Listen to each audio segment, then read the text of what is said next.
Ms. Pell is an attorney, and she is the Cyber Ethics Fellow at the Army Cyber Institute. Prior to joining the ACI, Ms. Pell was counsel to the House Judiciary Committee, where she led the Council on Electronic Communications Privacy Act Reform, the ECPA Act Reform, and Patriot Act Reauthorization during the 11th Congress. Prior to that, she was a federal prosecutor for 14 years for the Southern District of Florida, where she was senior counsel to the Deputy Attorney General, counsel to the Assistant Attorney General of the National Security Divisions, and Assistant U.S. Attorney in the U.S. Attorney's Office. Stephanie?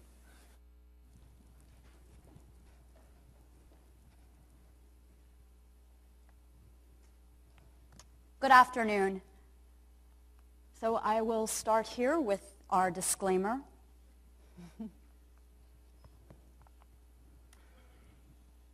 Imagine a world where, in a sincere effort to promote public safety and security, we continuously, without critical examination or public dialogue, privilege surveillance and collection capabilities over all other public interests, personal privacy, civil liberties, even network defense. Following over a year of unauthorized disclosures by Edward Snowden, some would argue that this statement describes the current state of our national security apparatus and law enforcement operations. Others would argue that we should always trust the government, that we should never be concerned, that those with nothing to hide should never be concerned about the government's over-collection, even indiscriminate collection of data.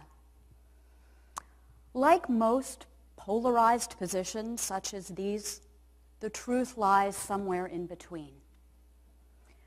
Now let me start out from the outset and say to you that I realize what a difficult standard of perfection that we all try and aspire to. And that is never allowing another terrorist attack on our homeland again. On September 11th of 2001, I was a federal prosecutor in the Southern District of Florida and helped draft some of the first search warrants that were executed in places where the terrorists inhabited. Shortly after May 8th of 2002, I began work on an investigation and counterterrorism prosecution that took most of my 30s. The infamous case of the would-be dirty bomber, Jose Padilla, who was held as a U.S. citizen at the Naval Brig in Charleston, South Carolina, prior to being indicted in the Southern District of Florida. On May 8th of 2002, when Padilla was arriving at Chicago O'Hare International Airport, there was credible intelligence giving the intelligence community and law enforcement a good faith belief that Jose Padilla was coming to our country to set off a dirty bomb or some kind of terrorist attack.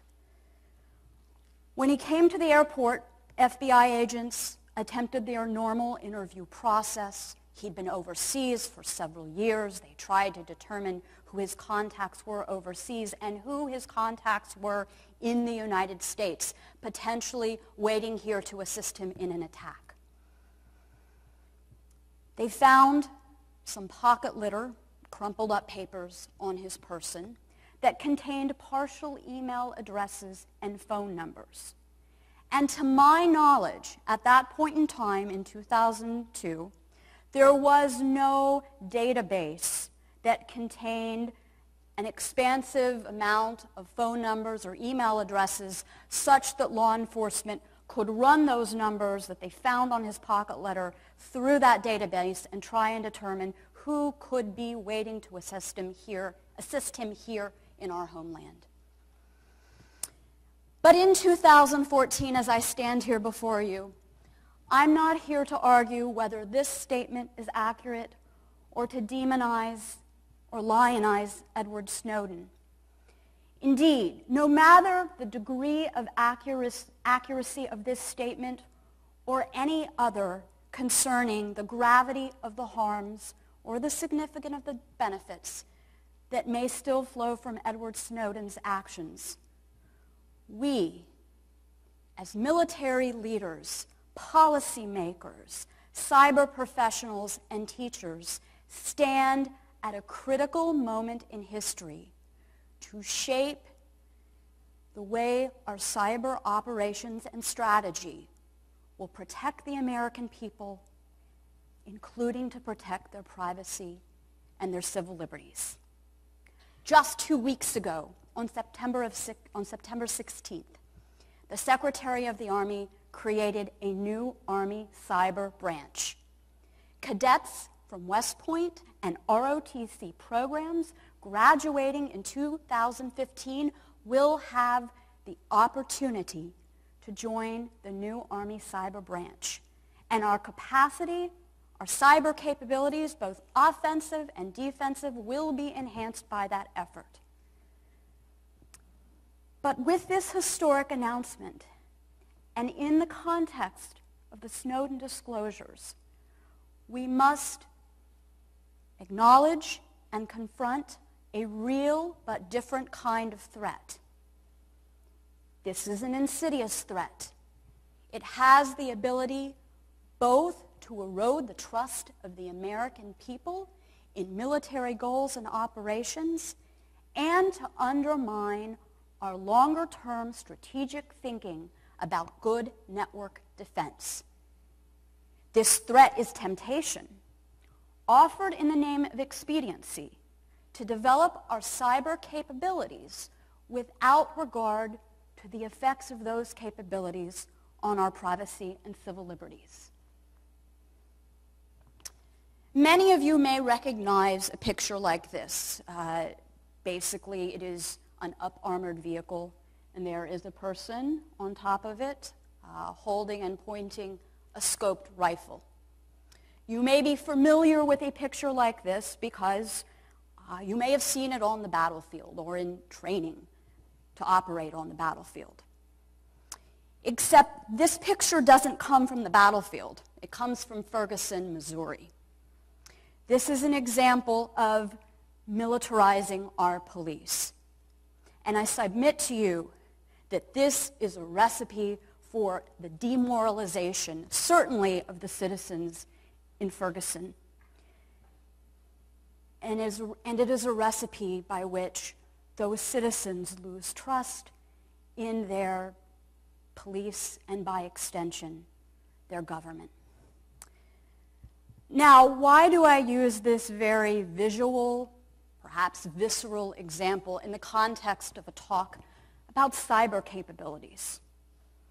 Well, what I submit to you is that when we develop our surveillance and cyber capabilities completely in secret, with no public dialogue, with no transparency, and then there comes a point in time where, for whatever reason, those capabilities are revealed to the American people and have been used against the American people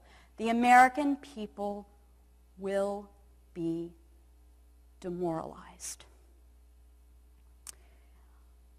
I'm about to talk about a technology that in fact has that potential.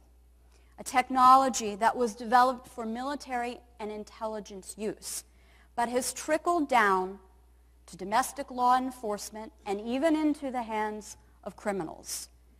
And what this technology will illustrate is that we can no longer assume that when we develop our powerful capabilities, they will remain under the sole control of military and intelligence agency use. Indeed, we must assume that at some point in time, they could trickle down to domestic law enforcement and even into the hands of criminals. So without further ado, meet the IMSICatcher. Commonly known in the law enforcement circles by the brand name Stingray. Some of you may be familiar with this technology. It's actually been in the press a lot lately. An IMSICatcher is a mobile cell phone surveillance device, and some of them are produced to be small enough to fit in a backpack, on top of a drone, or even hidden under bulky clothing. IMSICatchers impersonate legitimate cell towers, and in doing so, they can locate phones, identify them, and even intercept content messages, cell phone calls, text messages that go to and from phones. Now, one can imagine the benefits that such a technology would have on the battlefield. It gives the IMSICatcher operator a kind of communications hegemony over his opponent or her enemy. And why is that? Well, you can locate phones, you can track them, you can intercept the messages going to and from them, you can even block messages from going to and from phones, or you could spoof the number of a different phone, send it to your target phone, and the receiver who holds that target phone thinks it's from the phone that you spoofed. Now, IMSICatchers were once, mostly because of their six-figure price, essentially in the sole control of certain global powers. But they are now sold by surveillance vendors all over the world. Some of these countries, perhaps you recognize, may not be always the most friendly to the United States. So IMSICatchers have become globalized. And again, while you once had to purchase them at a six-figure price, they're now sold on the market for as little as $1,800. And if that's too expensive for you and you happen to be a tech-savvy criminal, you can buy off-the-shelf equipment for approximately $700 and build your own. IMSICatchers have become democratized. And as is the case with a lot of technology that at one point in time was developed for military and intelligence use, it trickles down to domestic law enforcement. Now, it's not that domestic law enforcement does not have other ways of getting communications data for purposes of their investigations. Most of the time, what law enforcement will do with the help of prosecutors is to go to a court and get a particular kind of order and take it to a Verizon or an AT&T, pick your favorite cell phone company, and compel that company to turn over the data. When that happens, you certainly can appreciate that the company is going to keep a record that it received an order and that data was turned over. And that kind of record helps with transparency, helps with oversight, because there can be a host of independent third parties, whether courts, whether Congress, again, whether carriers, who know what's going on, who may not have particular details about the investigation, but they know how law enforcement is using its tools. Not the case with IMSICatchers. IMSICatchers perform unmediated surveillance. Only the operator of the IMSICatcher knows what information has been collected. And that, I would submit to you, is a recipe for bad transparency and oversight. Now, law enforcement considers IMSICatchers to be such a valuable tool that they often work hard to shroud in secrecy the very existence of the IMSICatcher and its capabilities. One former magistrate judge has gone on record indicating that he may have signed several orders authorizing the use of IMSICatchers and didn't realize what in fact he was authorizing. Now, this is troubling in many respects. First of all, I think we could all agree that we want our judges to understand exactly what they are authorizing law enforcement to do. In the case of the IMSICatcher, when it targets a particular phone and a court may give law enforcement the ability to target or the authorization to target a particular phone, the IMSICatcher by its nature collects data that's in its range, i.e. data from innocent third-party phones. But even more troubling to me is that law enforcement's attempts to shroud the very existence of this technology in secrecy has worked to suppress, until very recently, an important public policy debate. And that is that IMSICatchers exploit decades-old vulnerabilities. So let's talk a little bit more about what an IMSICatcher actually does when it intercepts communications. IMSICatchers exploit a vulnerability in the 2G protocol. 2G protocol cannot authenticate a cell tower, so it doesn't know whether it's talking to friend or foe. The Verizon tower will look just like the rogue IMSICatcher. Now, while 3 and 4G protocols have, to some extent, dealt with this problem, phones can be forced to operate in 2G. And what that means is that as long as our very current cell phones maintain backward compatibility to operate in 2G, they will remain vulnerable to IMSICatchers. What we know is that IMSICatchers are not secret. In a Newsweek article a few weeks ago, a former deputy director of the FBI revealed that foreign agencies, foreign governments have been using IMSICatchers against our policymakers and corporate employees for quite a while. Another article just a couple of weeks ago described a financial scam in China. Criminals in China who had possession of IMSICatchers were sending text messages that appeared to be from a customer service number of a bank to unsuspecting customers of the bank. They would click on the link contained in the text message and be lured into a scam. Given the experience that we have in this room, I'm sure we could all sit and brainstorm the many ways that criminals could use IMSICatchers to exploit innocent people.